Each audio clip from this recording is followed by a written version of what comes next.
నమస్తే. ప్రస్తుతం మనతో పాటు ఉన్నారు శ్రీ విద్య ఉపాసకులు, వాస్తు జ్యోతిష్య పండితులు శ్రీమతి జయప్రద గారు. నమస్తే అండి. నమస్తే అమ్మ. శ్రీమాత్రే నమః. జయప్రద గారు, కొంతమంది దగ్గర మనం వింటూ ఉంటాం. చాలా డబ్బులొస్తున్నాయండి. బోలెడు డబ్బులొస్తున్నాయి. అది ఉద్యోగంలో కావచ్చు, వ్యాపారంలో కావచ్చు, లేకపోతే ఎప్పుడో వద్దాం అనుకున్న డబ్బులు, వస్తాయి అనుకున్న డబ్బులు వచ్చేసాయి అని చెప్తూ ఉంటారు. కానీ ఏంటోనండి, చిల్లి సంచిలో వేసినట్టుగా ఎన్ని డబ్బులొచ్చినా సరే డబ్బు నిలవట్లేదండి అంటారు. ఇప్పుడు అక్ అక్కడ పరిస్థితులు బాగోలేదనుకోండి, అసలు డబ్బులే రావు.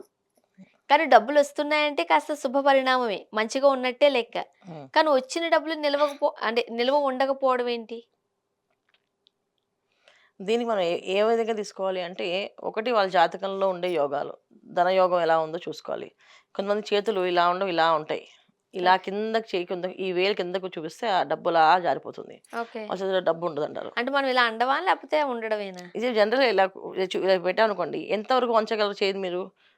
ఫుల్‌గా ఎంతవరకు? ఇంకా చేయండి. ఇంకా కిందకి చేయండి. ఆ! ఎంత చేయగలుగుతున్నారో పెయిన్ లేకుండా ఉన్నదో అది డబ్బెళ్ళిపోతుంది. ఎంతవరకెళ్ళిపోతదా? అదే. డబ్బు బాగా ఖర్చు పెడతారని అర్థం. ఓకే. మీరు? అది. ఎంతవరకు వెళ్ళగలుగుతుంది చెయ్యి అంతే ఇలా ఇది అంతకు వెళ్తుంది. మించి వెళ్ళదా? వెళ్ళదు. అందుకే అందరికి తెలుస్తుందిది. కొంతమందికి కొంచెం చెయ్యి ఇలా వచ్చేస్తది వెనక్కి. ఆహా! అంటే నాకంత ఇప్పుడు నేను వెళ్ళదు. ఇలా అంటున్నా. ఇది అంతా దీన్ని బెండ్ కదపకూడదన్న. చేస్తున్నా. దీన్ని పెట్టి ఇలా ఉంచి హ్యాండ్ స్ట్రెయిట్ పెట్టండి. ఇది పెట్టి దీన్ని ఇలా ఉంచండి. ఎంత ఓకే. ఉంచుతుంది? ఎంతది ఉంచుతుందో చూడండి. ఇలా ఎంతవరకు ఉంచుతున్నారు అలాగా. ఓకే. మళ్ళీ దీన్ని దింపకూడదు. దీని ఆహాహా! నుంచి ఇది మాత్రమే దింపాలి. ఓకే. సో, కొంతమందికి అలా యోగాలుంటాయి. పూర్వం ఏంటంటే చేతుల్లో చూసి చెప్పేవాళ్ళు. నీ చేతుల్లో డబ్బులాగవు ఎరచేతి అగ్ని చెయ్యి అని తిరిగే చెప్పేసి. దాన్ని బట్టి కూడా డబ్బెలా ఖర్చు పెడతాం అనేది ఉంటదా? ఎడమ చెయ్యి, కుడి చెయ్యి 2 చేతులు చూస్తారు. ఓకే. అంటే దీన్ని బెండ్ చేయకుండా మనం చూసుకోవాలి. దీన్ని బెండ్ చేయకూడదు. ఇప్పుడు దీన్ని మనం బెండ్ చేయాలనుకోండి, ఇప్పుడు ఆటోమేటిక్ బెండ్‌లా అవుతుంది. అవును. ఇప్పుడు కింద నేను దాకా ఇట్లనే ఎళ్తుంది చేశాను ఇలా ఇందాకడ. ఎళ్తుంది. దీన్ని బెండ్ చేశా. దీన్ని బెండ్ చేయకూడదు. దీన్ని బెండ్ చేయకూడదు. దీన్ని స్ట్రెయిట్‌గా పెట్టి చేయి దింపాలి. సో, ఎంత దింపుతారో అనేది తెలుస్తుందంట. కొంతమందికి ఇలా పూర్వం ఏంటంటే, ఇలా చేతులు చూసి వీళ్ళు అగ్ని నక్షత్రం ఈ చేతుల్లో డబ్బులు ఆగవు. ఏ డబ్బు ఇచ్చినా ఈ చేతికి ఇవ్వకండి చెప్తానేవాళ్ళు.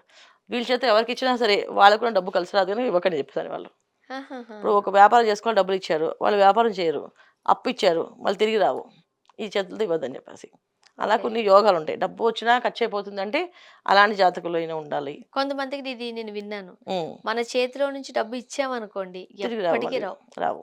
అది కొన్ని అవి నక్షత్రాలన్నమాట. అవి అగ్ని నక్షత్రాలంటారు వాటిలిని. హుహుహు. సో, అగ్ని రేఖలు అంటారు వీటిలిని. సో, మన రేఖల్లో చేతుల్లో ఉండే తెలిసిపోతాయా ఆ రేఖలు? తెలుస్తాయి. సో, హస్త సాముద్రిక అనేది ఉంటుంది మనకి. దాన్ని చదివి పూర్వం చెప్పేవాళ్ళు. ఇవాళ రోజున దాన్ని అంత ప్రాముఖ్యత చెప్పట్లేదు. లేదు. హ్మ్. ప్రాముఖ్యత లేక కాదు. చెప్పే శ్రద్ధ, బాధ్యత, ఓపిక, ఓర్పు చెప్పించుకునే వాళ్ళకి లేదు. చెప్పే వాళ్ళకి లేదు. హ్మ్. Instant result. అంటే ఇవాళ సమస్యొచ్చింది. ఇప్పుడు పరిష్కారం చెప్పేసి అది రేపు సాయంత్రం తీరిపోవాలి. అందుకని ఎప్పుడో అవుతుందంటే ఆ ఓపిక, ఓర్పు లేదు వాళ్ళకి. సో, అలా ఇన్‌స్టంట్‌గా చెప్పేవాళ్ళు కూడా లేరు మనకి. హ్మ్. అందువల్ల అది అలా లోపలికెళ్ళిపోయింది ఆ శాస్త్రం. సో, మనకి జాతకంలో ఉండే యోగాలు బట్టి డబ్బు రావడమైనా, ఖర్చవ్వడమైనా ఉంటుంది. కొన్ని జాతకాల్లో డబ్బు విపరీతంగా వస్తుంది. ఇప్పుడు కొన్ని కొన్ని దశలు కలిసొస్తాయి. వాళ్ళకి డబ్బు విపరీతంగా వస్తాయి. ఆ దశలు ఒక అడ్వాంటేజ్, డిసడ్వాంటేజ్. అంటే డబ్బు వస్తూ ఉంటుంది. దాన్ని పొదుపు చేయకపోతే ఖర్చయిపోతుంటుంది. మళ్ళీ ఆ దశ వెళ్ళిపోయినప్పుడు డబ్బు రాదు. వీళ్ళు పొదుపు చేయలేదు గనక వీళ్ళ దగ్గర నిల్వ ఉండదు. ఓకే. 2 జరుగుతాయి. సో, దీనికేంటంటే పెద్దవాళ్ళు ఏం చెప్పారంటే మీకేదైనా జరుగుతున్నప్పుడు పెద్దవాళ్ళు చెప్పిన మాటలు వినడము, వాళ్ళు చెప్పింది చేయడము. అంటే ఏదైనా సేవింగ్స్‌లో. ఇప్పుడు డబ్బు ఆగట్లేదు. ఏదైనా స్థలం కొనాలి. హ్మ్. ఏదైనా బంగారం కొనుక్కోవాలి. పెట్టాలి. దానివల్ల డబ్బు ఆగుతుంది గదా! అవును. వస్తువు మిగులుతుంది మన దగ్గర. సో, విపరీతంగా డబ్బులొచ్చినప్పుడు చేయాల్సిన పనేంటంటే షాపింగ్‌లు, బట్టలు కొనడము, కాస్మెటిక్స్ కొనడము, షికారులు తిరగడము, ఈ వేస్ట్ ఐటెమ్స్ ఏంటంటే ఊరికే ఈ ట్రిప్స్ తిరగడము, ఇవన్నీ కూడా ఏంటంటే వృధాయే. హ్మ్. కానీ అవన్నీ మెమోరీసు తిరగాలంటారు. కరెక్టే గాని ఒకే ప్లేస్‌కి ఒకసారి ఎళ్ళాము. చాలు గదా! ఎందుకు ఎన్ని సార్లు తిరుగుదాం? హ్మ్. ఆ డబ్బు ఎవరికైనా ఇస్తే ఒక కుటుంబం బాగుపడుతుంది. లేదా ఆ డబ్బుతో మనం ఏదైనా కొన్నామంటే స్థలం మన పేరున పిల్లలకి ఆస్తిగా మిగులుతుంది. చిరాస్తిగా మిగులుతుంది. ఇవి చేసుకోవాలి. హ్మ్. ఇవన్నీ పెద్దవాళ్ళు చెప్పేవాళ్ళు పూర్వం. "ఒరేయ్! డబ్బొస్తుందంటే నువ్వు ఖర్చు పెట్టుకో, జాగ్రత్తగా పెట్టుకో" అనేసి. అవును. ఇప్పుడు చెప్పేవాళ్ళు లేరు. చెప్పినా వినేవాళ్ళు లేరు. అవును. ఇన్ని డబ్బులు సంపాదించుకునేదెందుకు? సంతోషంగా, సుఖంగా గడపడానికి కాకపోతే అక్కడికి, ఇక్కడికి వెళ్ళాలి కదా! అంటారు. అంటే పూర్వం కూడా వెళ్ళేవాళ్ళం. ఎలా అంటే సో, వచ్చిన రూ. 10 సంపాదించామనుకోండి. రూ. 10 లెక్కలో ఒక రూపాయి తీసి అసలు మన డబ్బు కాదు ఈ రూపాయి. రూపాయిని దానం కింద పెట్టేసేవాళ్ళం. అది హ్మ్. ఎప్పుడైనా అవసరమైతే దానం చేయడానికి. ఇంకొక రూ. 2 తీర్థయాత్రకు వెళ్ళాలి. ఏదైనా మనం ఇప్పుడు అనుకున్న ఔటింగ్స్ ఏదైనా వేరే హ్మ్. అంటే అప్పుడైతే తీర్థయాత్ర ఉండేవి. ఇప్పుడైతే చాలా వచ్చాయనుకో. అవును. అప్పుడు ఓన్లీ తీర్థయాత్రకు వెళ్ళాలని చెప్పి రూ. 2 దాచిపెట్టేవాళ్ళు. అంటే ఇంక వాళ్ళ దగ్గర రూ. 7 ఉంటాయి. ఇంకో రూ. 2 అత్యవసర అవసరానికి వైద్యానికని దాచిపెట్టేవాళ్ళు. రూ. 5 మొత్తం ఖర్చు పెట్టుకునేవాళ్ళు. ఈ రూ. 5లో నువ్వు ఏమైనా చేసుకోవచ్చు. ఇంటికి ఖర్చు పెడతావో, బయట తిరుగుతావో ఏమైనా చేసుకో. ఈ రూ. 5 నీకు లేవు. ఈ రూ. 5 ఉన్నాయి అని చెప్పేవాళ్ళు. అలా దాచిపెట్టడం వల్ల అది మూలధనం కింద మారేది. ఈ మూలధనంతో వాళ్ళు ఏ పని చేసినా కలిసొచ్చేది. ఎందుకంటే డబ్బుని ఎప్పుడైతే మనం జాగ్రత్తగా, బాధ్యతగా లక్ష్మీ అమ్మవారిని చూస్తామో ఆవిడ మన దగ్గర ఉండడానికి ఇష్టపడుతుంది. హ్మ్. ఎందుకంటే ఆవిడకుండేది చంచల స్వభావం. ఉండదు ఒక దగ్గర నిలబడదు. వెళ్ళిపోతూ ఉంటుంది. ఆవిడ వెళుతూనే ఉంటుంటుంది. సో, ఆవిడ ఉండాలి అంటే ఆవిడని చాలా చాలా చాలా జాగ్రత్తగా దాచిపెట్టాలి. ఒక లాకర్‌లో పెట్టాలి. దానికి తాళం ఎయ్యాలి. అలా వేసి దాచిపెట్టేవాళ్ళు భద్రంగా. పూర్వం అదే కదా! అవును. ఇనప్పెట్టెలో పెట్టేవాళ్ళు. ఇనప్పెట్టెని దాచిపెట్టేవాళ్ళమి. ఆ ఇనప్పెట్టె లాకర్ తీయడానికి ముహూర్తం చూసుకునేవాళ్ళు. శుక్రవారం పొద్దైతే ఓపెన్ చేసేవాళ్ళు కాదు. సాయంకాలం అయితే తీసేవాళ్ళం కాదు. ఎందుకంటే ఎళ్ళిపోతుంది ఆవిడని చెప్పేసి. అలా దాచిపెట్టేవాళ్ళు. సో, ఇప్పుడు అవన్నీ ఎక్కడున్నాయి? అన్నీ ఫోన్‌లోనే ఆన్‌లైన్ ఈ ట్రాన్సాక్షన్స్ ట్రాన్సాక్షన్స్ అన్నీ 10 రూపీస్ అయినా సరే మనం ఆన్‌లైన్‌లో చేసుకోవచ్చు. ఆన్‌లైన్‌లో చేస్తున్నాం. అది అన్నిటికంటే చెడ్డ లక్షణం ఏంటంటే ఆన్‌లైన్‌లో షాపింగు ఈ వేళతో వాడడం. ఫింగర్ పట్టు కూడా ఉంటదా? ఇది రాహు శక్తి. ఓకే. మాయ. సో, మనం కొందాం అనుకున్న వస్తువు ఏంటి 4, 5 వస్తువులు కొనేస్తాం ఆటోమేటిక్‌గా. ఎప్పుడైనా చూడండి మనం ఏదైనా తీసుకోండి ఆ ఒక్క వస్తువే ఆర్డర్ చేసి వదిలేస్తామా? నిజమే. వదలం. 2, హ్మ్. 3 ఆర్డర్స్ పెడతాం. ఎందుకంటే ఈ వేళకున్న శక్తిని మాయ. అందుకే భగవంతుడికి ఎప్పుడు కూడా పూజ చేసినప్పుడు ఈ వేలు వాడొద్దని వాళ్ళు. హ్మ్. ఈ వేలు 2 వాడొద్దని. ఇది ఒక్కటే వాడేవాళ్ళు. ఇది ముద్ర. ఇది ఇలా పట్టుకొని చేస్తే ఏ పనైనా బాధ్యత, శ్రద్ధ వాళ్ళేం చేస్తారనే ఆలోచన శక్తి పెంచుతుంది. సో, అందుకే మనం ఏదైనా చేయాలన్నప్పుడు కుంకుమ పూజ గాని, అమ్మవారి పుష్పాలు గాని ఈ వేళతో వేయమని చెప్పేవాళ్ళు. ఇప్పుడు ఇంట్లో డబ్బు నిలవకుండా ఉంది అనంటే, ఒకవేళ అందులో వాస్తు దోషం కూడా ఉండుండొచ్చా? వాస్తుదోషం ఎందుకుండదు? ఖచ్చితంగా ఉంటుంది. కాకపోతే ఏంటంటే ఇవాళున్న కల్చర్ ఏంటంటే అపార్ట్మెంట్స్ అయిపోయినప్పుడు వీళ్ళు డబ్బు ఎక్కడ పెడుతున్నారనేది ఇంపార్టెంట్. హ్మ్.